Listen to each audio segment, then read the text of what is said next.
बिस्मिल्लाहिर्रहमानिर्रहीम। Hello friends, welcome back. हम GIT की पैथोलॉजी में एसोफेगस को डिस्कस कर रहे थे। तो हमने oesophageal obstructive and vascular disorders discuss करना स्टार्ट किया था, जिसमें हमने ऑब्स्ट्रक्टिव में जो mechanical and functional obstructive disorders हैं उनको देख लिया था। अब हम आगे चलते हैं, एक्टोपिया को डिस्कस करते हैं। बिफोर गोइंग फर्दर, अगर आप चैनल पे नए हैं तो काइंडली चैनल को सब्सक्राइब कर लीजिएगा और बेल आइकन को हिट करिएगा ताकि आपको मज़ीद वीडियोस का नोटिफिकेशन भी मिलता रहे। So let's quickly do ectopia. ये बहुत सिंपल सा है। इसमें क्या क्या बात है जो आपको पता होना चाहिए। इसको हम कहते हैं डेवलपमेंटल रेस्ट। सबसे पहले तो हम डिस्कस करेंगे एक्टोपिक टिश्यूज़ का मतलब क्या होता है। हर एरिया के अपने स्पेसिफिक टिश्यूज़ होते हैं जो कि उसके फंक्शन से रिलेटेड होते हैं। तो अगर एक एरिया के specific tissue during development abnormally किसी और एरिया में माइग्रेट कर जाए और फिर वहाँ जाके डेवलप कर जाएँ, ग्रो कर जाएँ, तो that is called as ectopia या एक्टोपिक टिश्यूज़, एंड उसे हम डेवलपमेंटल रेस्ट भी कहते हैं। जीआईटी में एक्टोपिया बहुत कॉमन है, स्पेशली एसोफेगस में, और एसोफेगस में भी सबसे ज़्यादा कॉमन गैस्ट्रिक एक्टोपिया है। अब गैस्ट्रिक एक्टोपिया से क्या मुराद है?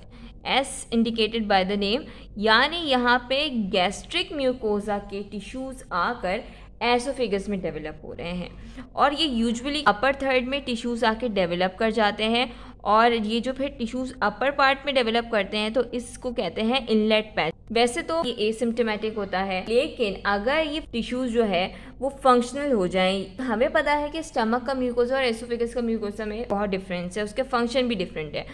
स्टमक का म्यूकोजा जो है वो उसमें सेल्स होते हैं जो कि एसिड सिक्रीट करते हैं, पैप्सिनोजेन सिक्रीट करते हैं, ग्लैंडुलर होते हैं, जबकि एसोफेगस का ऐसा नहीं होता। एसोफेगस की जो एपिथेलियम है और जो उसका म्यूकोजा है वो गैस्ट्रिक एसिड से सेंसिटिव है। तो अगर इनलेट पैच है, जो गैस्ट्रिक एक्टोपिया के टिश्यूज़ हैं, अगर ये एसिड सिक्रीट करने लगें तो फिर ये एसोफेगस की इरिटेशन करवाएंगे और फिर कुछ सिम्टम्स प्रोड्यूस होंगे, जिसमें डिस्फेजिया, एसोफेजाइटिस हो सकता है, बेरेट एसोफेगस भी हो सकता है, और बहुत रेयरली एडिनोकार्सिनोमा भी डेवलप कर सकता है। इसके अलावा इसकी फॉर्म होती है एक्टोपिया की, जिसे हम कहते हैं गैस्ट्रिक हेटेरोट्रोपिया।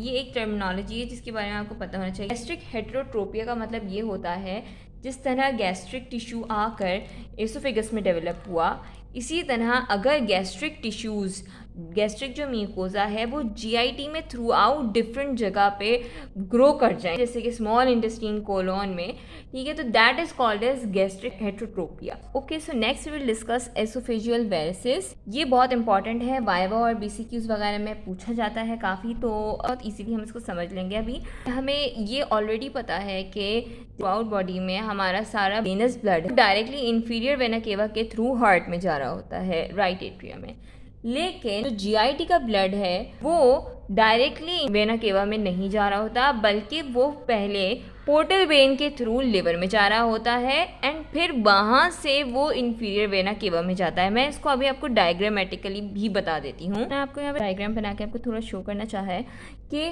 सबसे पहले जो भी जीआईटी का वेनस ब्लड है, सबसे पहले वो आता है और ये पोर्टल वेन है, पोर्टल वेन के थ्रू ये पहले लिवर में एंटर होता है, वहाँ से जो भी मेटाबोलाइट्स हैं वगैरह वो सब प्रोसेस होते हैं, न्यूट्रिएंट्स, और फिर देन ये इंफीरियर वेना केवा के थ्रू हार्ट में जाता है। यही जो है फर्स्ट पास मेटाबॉलिज्म होता है। अब जो पोर्टल सर्कुलेशन में अगर इसमें किसी भी तरह का कोई प्रॉब्लम, कोई भी ऑब्स्ट्रक्शन या मसला होगा तो that results in portal hypertension, ठीक है, पोर्टल हाइपरटेंशन।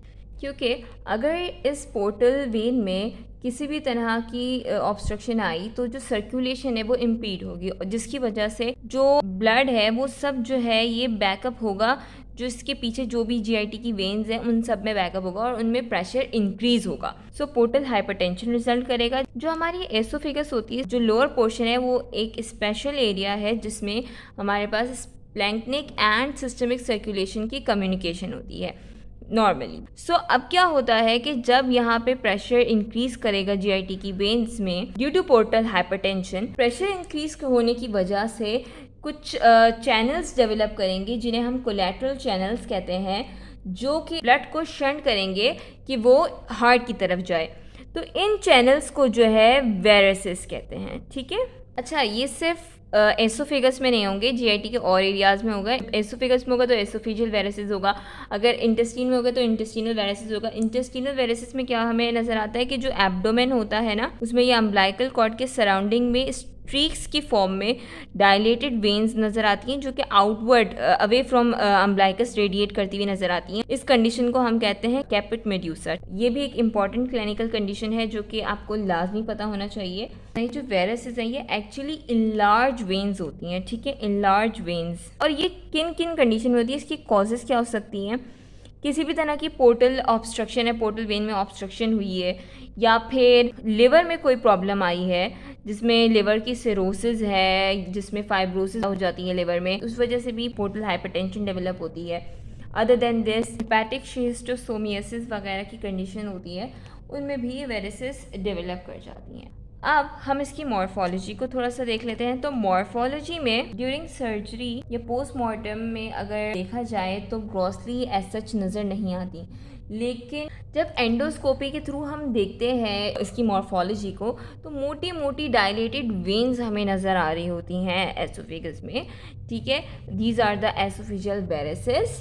बहुत मोटी सी डायलेटेड वेन्स नज़र आ रही होती हैं और ये बाकी इनका म्यूकोजा नॉर्मली इंटैक्ट होता है, लेकिन अगर ये बर्स्ट हो गई तो फिर उसकी मॉर्फोलॉजिकल फाइंडिंग में हमें म्यूकोजा अल्सरेटेड और इन्फ्लेम्ड नज़र आएगा।